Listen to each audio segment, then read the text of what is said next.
অসম চৰকাৰৰ ফালৰ পৰা এতিয়া নতুনকৈ ওলাইছে ৱাটাৰ ৰিচোৰ্চ ডিপাৰ্টমেণ্টৰ ৪৫টা AEৰ চাকৰি আৰু এই চাকৰি পদকেইটাৰ কাৰণে আপোনালোকে কেনেদৰে আবেদন কৰিব পাৰিব তাৰ বিষয়ে আজি এই ভিডিঅ'ত মই আপোনালোকক দেখুৱাম। পদকেইটা ওলাইছে ৱাটাৰ ৰিচোৰ্চ ডিপাৰ্টমেণ্ট ৰিক্ৰুইটমেণ্ট 2025ৰ ফালৰ পৰা আৰু ইয়াৰ আপোনালোকৰ টোটেল পদ ওলাইছে ৪৫টা AEৰ কাৰণে পদ ওলাইছে আৰু ইয়াৰ অনলাইন আবেদন কৰা লাষ্ট ডেট হৈছে 14 মে 2025লৈকে আপোনালোকে এই পদকেইটাৰ কাৰণে আবেদন কৰিব পাৰিব আৰু পদকেইটা ওলাইছে এছিষ্টেণ্ট ইঞ্জিনিয়াৰ চিভিলৰ কাৰণে আৰু ইয়াৰ আপোনালোকৰ এছিষ্টেণ্ট ইঞ্জিনিয়াৰ চিভিলৰ কাৰণে ওলাইছে ৪৫টা পদ। ইয়াৰে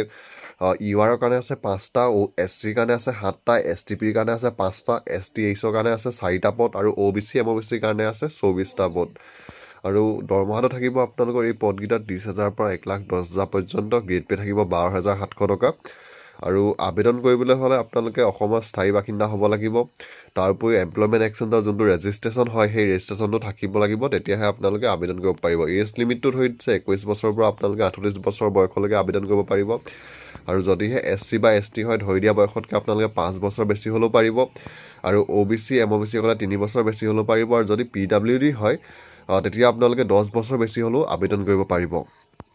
আৰু এপ্লিকেশ্যন ফিজটো ধৰি দিছে আপোনালোকৰ জেনেৰেল EWS সকলে দিব লাগিব 297.20 টকা, তাৰপৰা OBC MOBC সকলে দিব লাগিব 197.20 টকা,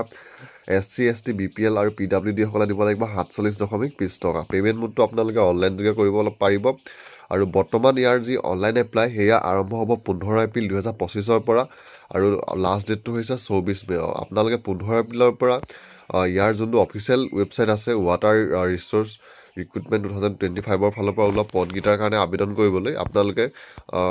ৱাটাৰ ৰিচোৰ্চ ডিপাৰ্টমেণ্টৰ যোনটো অফিচিয়েল ৱেবছাইট আছে সেই ৱেবছাইটটোত গৈ আপোনালোকে 15 এপ্ৰিল 2025ৰ পৰা এই পদকেইটাৰ কাৰণে আবেদন কৰিব পাৰিব।